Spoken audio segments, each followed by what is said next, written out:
It's Thursday the 7th of May and the sun's shining here in Edinburgh. 9 years ago this week I was in Armenia at an international nursing conference and also carrying out some workshops for an organisation called Prime.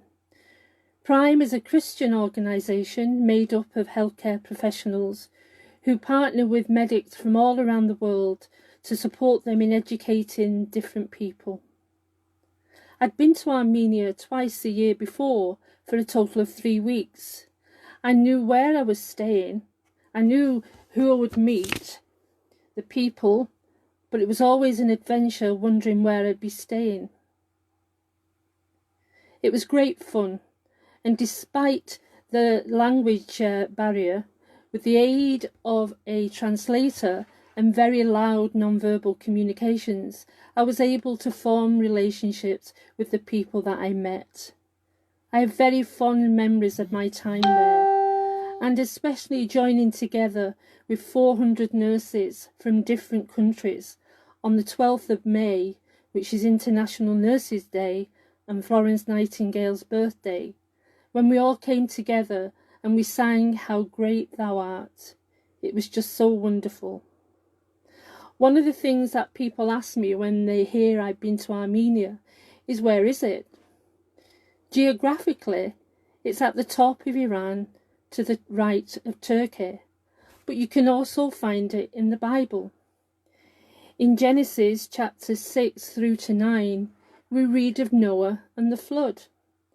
And in chapter 8, verses 3 to 4, we read, "The waters receded steadily from the earth, and at the end of 150 days, the water had gone, and the 17th day of the 7th month, the ark came to rest on the mountain of Ararat."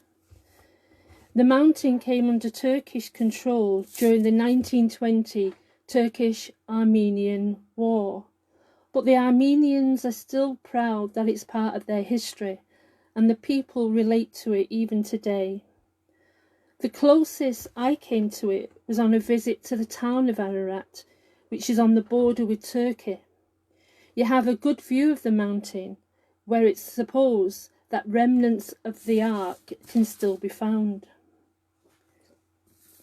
During this time of lockdown, it's been lovely to see the number of rainbows displayed in the different windows in so many different places. They remind me of my time in Armenia, but also the promise God gave to Noah in Genesis 9, verses 15 to 17. And we read, "I will remember my covenant between me and you and all living creatures of every kind. Never again will the waters become a flood to destroy all life.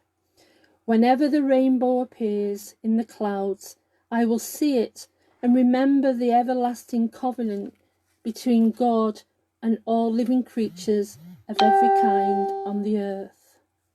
So God said to Noah, "This is the sign of the covenant I've established between me and all life on earth." It's a reminder that God is the same yesterday, today and forever.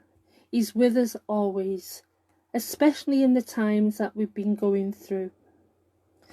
I was recently going through some papers and I found a wee reflection on Noah's Ark.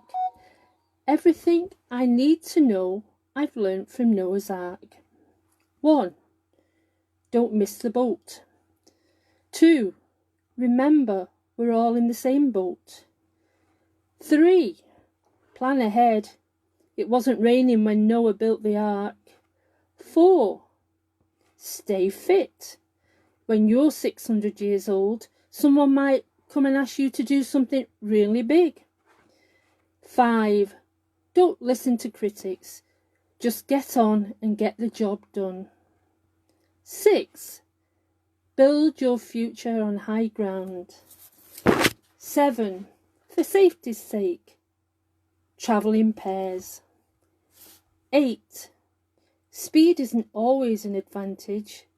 The snail was on board with the cheetahs. 9.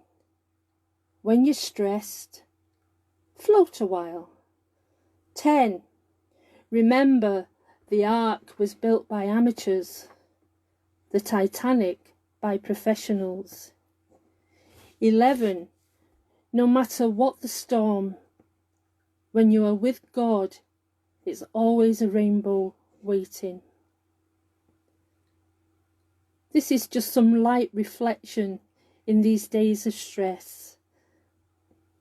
I pray that you have a good day ahead and that we'll take full advantage of the sun that's shining. And Karen will be back with you tomorrow.